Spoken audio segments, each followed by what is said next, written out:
ન કોરું લાગશે ન કે લોટ લોટ લાગશે, ન ભીંડાને ભરવાની ઝંઝટ કે તળવાની ઝંઝટ, ન લસણ ન ડુંગળી ન કોઈ વધારાના મસાલા. અને જો આ રીતે બનાવશો ને તો આ શાક જરા પણ ચીકણું નહીં બને અને બનશે એકદમ જ ચટાકેદાર. અને સ્વાદ તો તમને ભરેલા ભીંડાનો જ મળવાનો છે.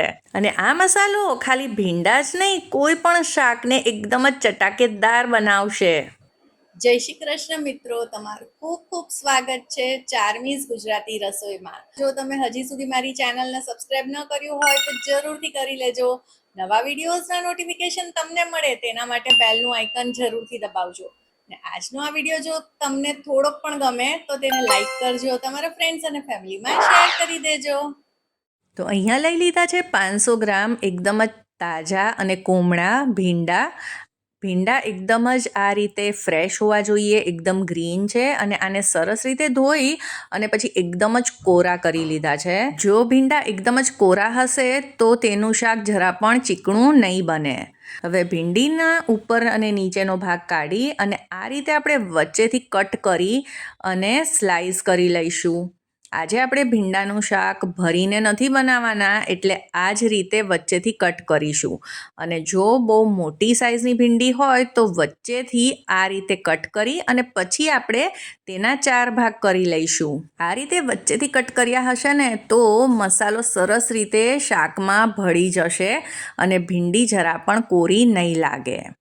હવે આપણે આને તળવાની નથી ફ્રાય કરવાની, ડાયરેક્ટ વઘાર જ કરવાનો છે. તેના માટે તેલમાં રાઈ અને જીરું ઉમેરી દઈશું. આમાં તેલ થોડુંક આગળ પડતું હોય છે. અને જેવો વઘાર આવી જાય તેમાં થોડીક હિંગ ઉમેરી અને આપણે જે ભીંડી કટ કરીને રાખી છે તેને એડ કરી દઈશું. તો તમે જુઓ, ભીંડી એકદમ જ કોરી છે, તેના લીધે જ્યારે આપણે તેને સમારી તો જરા પણ ચીકાશ નથી આમાં, અને એટલે જ આપણું આ શાક પણ એકદમ કોરું જ બનશે. હવે ભીંડીને આ રીતે આપણે તેલમાં મિક્સ કરી દેવાની છે, તેલથી કોટ કરી દેવાની છે. ફ્લેમ આપણે લો જ રાખવાની છે અને ભીંડીને આ રીતે સાંતળવા દેવાની છે તેલમાં જ. ભીંડી સંતળાઈ છે ત્યાં સુધી તેનો સ્પેશિયલ મસાલો તૈયાર કરી લઈએ. તો અહીંયા મેં 3 થી 4 ચમચી સિંગદાણા લીધા છે, તેને શેકવાની જરૂર નથી. 1 ચમચી સફેદ તલ, અને આ બંને વસ્તુને આપણે આ રીતે અધકચરા વાટી લઈશું. હવે આને તમે મિક્સરમાં પણ ક્રશ કરી શકો છો, પણ એમાં તે વધારે પડતું ઝીણું થઈ જશે અને આપણે આવી રીતે થોડુંક દરદરું જોઈએ છે. તો આ એકદમ જ પરફેક્ટ છે, ન એકદમ ભૂક્કો ના વધારે પડતા મોટા દાણા. સિંગદાણા એડ કરવાથી ખૂબ જ સરસ ક્રંચ આવે છે અને ટેસ્ટ પણ સરસ આવે છે. હવે અહીંયા 3 થી 4 ચમચી બેસન લઈ લીધો છે, કાં તો પછી ચણાનો લોટ જે પણ હોય લઈ શકો છો. અને આપણે આને થોડોક શેકી લેવાનો છે. શેકવાથી બેસનનો જે કાચો સ્વાદ છે તે જતો રહે છે, અને જ્યારે આપણે શાક ખાઈએ અને તેમાં લોટનો ટેસ્ટ આવતો હોય છે ને તે બિલકુલ નહીં આવે. તો બેસનને 2 થી 3 મિનિટ માટે ધીમા તાપે શેકી લઈશું. અને હવે જ્યારે આનો આવી રીતે થોડોક કલર ચેન્જ થઈ જાય તો આપણે તેને એક પ્લેટમાં કાઢી લઈશું. હવે આ થોડોક ઠંડો થઈ જાય પછી તેમાં આપણે એડ કરી દઈશું આ સિંગદાણા અને તલનો જે ક્રશ છે તેને. અને આની જ સાથે બીજા મસાલા પણ આપણે અત્યારે કરી લઈશું આમાં. તો ઘરના બધા બેઝિક મસાલાથી આ શાક બહુ જ સરસ બને છે. અહીંયા મેં 3 ચમચી કાશ્મીરી લાલ મરચું લીધું છે, 1 ચમચી હળદર, 2 ચમચી ધાણા જીરું પાવડર, અડધી ચમચી ગરમ મસાલો. હવે શાકને થોડું ખાટું મીઠું બનાવવા માટે 1 ચમચી ખાંડ લીધી છે. આની જગ્યાએ તમે દળેલી ખાંડ પણ ઉમેરી શકો છો. અને અડધો લીંબુનો રસ. અને લીલી કોથમીરને મેં ધોઈ અને સમારી લીધી છે અને તે પણ ઉમેરી છે. તો તમે જોયું, આનું પ્રમાણ થોડુંક વધારે રાખ્યું છે, એનાથી સ્વાદ સરસ આવશે. હવે 2 ચમચી તેલ ઉમેરી દઈશું મોણ માટે. હવે તેલ જરૂરથી ઉમેરજો, તેનાથી આ જે મસાલો છે જરા પણ કોરો નહીં લાગે. ઘણી વખત આપણે આ મસાલો શાકમાં ઉમેરીએ એટલે શાક એકદમ જ કોરું થઈ જાય છે, એટલે જ આપણે તેલ ઉમેર્યું છે. હવે બધી જ વસ્તુ મિક્સ થઈ ગઈ છે, પણ શું તમને નથી લાગતું કે કંઈ ખૂટે છે આમાં?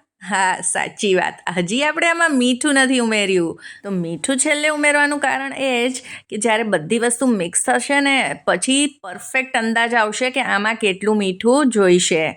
બધી વસ્તુ મિક્સ ન હોય ને ત્યારે એવું લાગે કે આમાં ઘણો બધો મસાલો છે ને એ પ્રમાણે મીઠું નાખતા મીઠું વધારે થઈ જાય છે. તો હવે બધી વસ્તુ મિક્સ થઈ ગઈ છે અને ભીંડીને પણ એક તરફ આ રીતે મિક્સ કરતું જવાનું, કૂક કરતું જવાનું. અને આપણે ભીંડીને જો ચપ્પુથી ચેક કરીએ તો એ એકદમ જ આ રીતે કટ થવી જોઈએ, પણ તમે જોઈ શકો છો કે હજી કટ નથી થતી. એટલે હજી 3-4 મિનિટ માટે આને કૂક થવા દઈશું.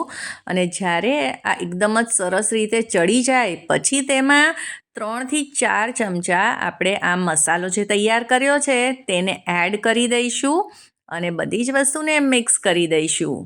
અને આ શાક તો એવું છે ને કે કોઈ મહેમાન આવવાના હોય કે પછી એમ જ ઘરમાં પણ બનાવવું હોય ને તો બહુ જ જલ્દીથી બની જાય છે, કેમ કે જ્યાં સુધી ભીંડી સંતળાય અને ચડે ત્યાં સુધી તો આપણો મસાલો તૈયાર થઈ જ જાય છે. તો બસ હવે 2 મિનિટ આને આ રીતના કૂક કરી અને પછી ગેસને બંધ કરી દઈશું. તો જુઓ કેવું સરસ શાક બન્યું છે.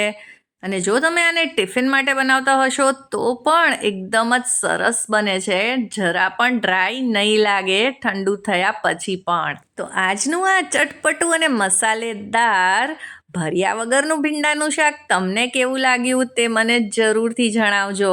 આજની આ રેસિપી જો તમને પસંદ આવી હોય તો તેને લાઈક કરી દેજો, તમારા ફ્રેન્ડ્સ અને ફેમિલીમાં શેર કરજો અને મારી ચેનલ ચાર્મીઝ ગુજરાતી રસોઈને સબસ્ક્રાઈબ કરવાનું બિલકુલ ના ભૂલતા. બધાને જય શ્રી કૃષ્ણ.